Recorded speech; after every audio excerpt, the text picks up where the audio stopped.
Alrighty, Silas, I apologize for getting finally to your video. It's been a crazy week with all the snow, but we're going to get into it. Obviously, like I talked about with you last week, what I'm going to do is I'm going to compare your mechanics to Adolis Garcia's down here, just so we could kind of take a look at both of them and look side by side and figure out what we're going to do going next, and obviously the things we've already talked about. So without further ado, let me start playing those. All right, so let's talk real quick, a couple different things, right? It's a little bit hard to see Adolis Garcia's bottom half here, but, and I really wish it got a good representation of it. So we're just kind of going to try and picture it a little bit better, right? So very, very first thing that we're going to talk about is the base, because the foundation of a swing is the most important thing about a swing, right? Is good footwork. So when we talk about Adolis Garcia, right, first thing I want you to take a look at is his lower half. And if I were to divide it, it is at the belt line. Let me actually do this. Perfect, right? We're taking a look at his bottom half, right? Very first thing that we notice is that whenever he swings, he doesn't go fully back. And what I mean by that, if I were to draw an imaginary line right here, right, he doesn't go back and cross that line. Okay, I know we've talked about that before. And one thing you do really, really good in your swing, Silas, that a lot of young kids will do is their first movement will be completely back. You do a good job of staying in your stance and loading. That's what we want to do, right? So with Adolis Garcia, as we could see, he builds off of his load, right? Builds off his footwork and gets himself into a good stance here, right? From there, what we do is we get into a good hip-shoulder separation, a.k.a. this position. Now, we'll go into block position next lesson and why it's so important to begin to use block position, especially as a young athlete, and kind of talking about where it separates itself in terms of pitching and hitting. But for you, it will be more in the hitting sense. And the reason that I'll bring it into pitching is for throwing purposes. But as we could see, there is a hip and a shoulder separation, right? Hips are going, shoulder is staying in the same place. That is hip-shoulder separation 101 for you, Silas, okay? So if I'm going to take a look at that, we get there. He keeps his bottom foot. Let me see if I can redo this real quick. Bottom half here, line here. He keeps his bottom foot planted here and then has an active foot right there, right? So if we were going to take a look right about here is what we should be doing with our front foot and keeping that planted. And we should have a stronger back foot here, right? If you take a look at Adolis Garcia, if I were to clear everything here and I were to draw a line, it kind of looks like the letter A, right? Same thing, very similar here, the letter A.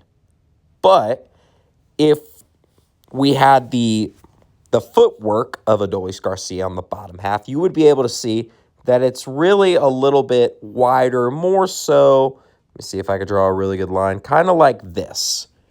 Okay, actually, let me make it even better, like this. Okay, to where it's strong, right? The difference is, and this is what you'll be able to see here, Silas, is take a look what Adolis Garcia does when he swings. He stays through. His hips and his shoulders stay closed off until follow through, which as we could see, this is a very inside pitch, which he takes his momentum towards that way. Okay.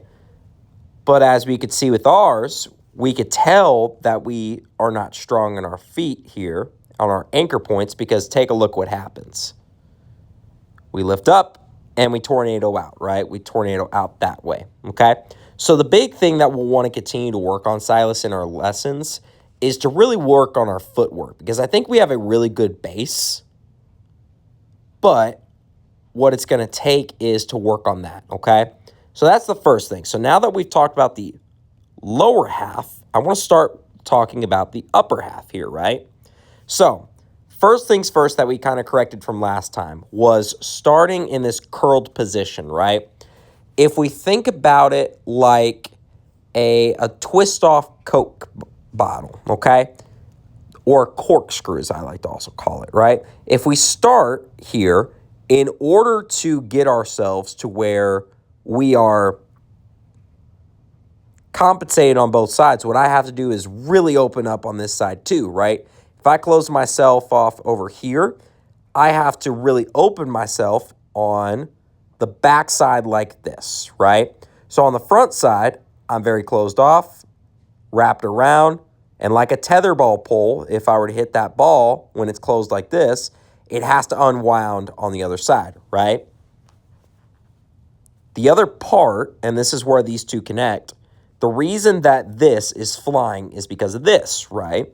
Because when we stay here, it's closed, and as soon as we let go, that's where we fly open, right? And the head does the exact same thing, where it flies open. If we see Adolis Garcia, take a look at his head, stays on plane the whole time through, right? Versus ours, as soon as we hit, we're already starting to look towards over here, right? Then what we talked about with our hands, take a look at Adolis Garcia's real quick. He loads and goes into a swing, right? And he stays on a good, nice plane like this, okay? Versus ours, what we do is our first movement is that we're dropping this elbow, which is causing us to kind of come up like a Nike swoosh like that, right? Which, as you could see, made us come underneath the baseball, right? And what we talked about today in our lesson, Silas, was like laying a pizza in the oven, right? To where, very similar to Adolis Garcia here, we want to take our pizza, lay it into the oven, right?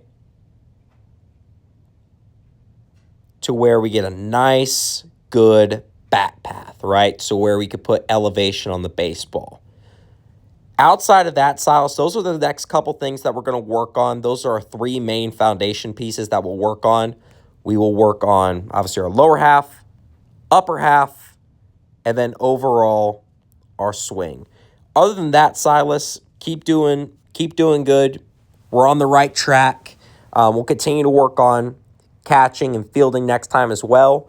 But I wanted to get you this video so you kind of had a cornerstone, if you will, so that whenever you go back and take a look into your swing, or even if you're just working on your swing by yourself, you can always reference this back and take a look at Adolis's swing compared to yours. So hopefully that helps, Silas, and I'll see you next time.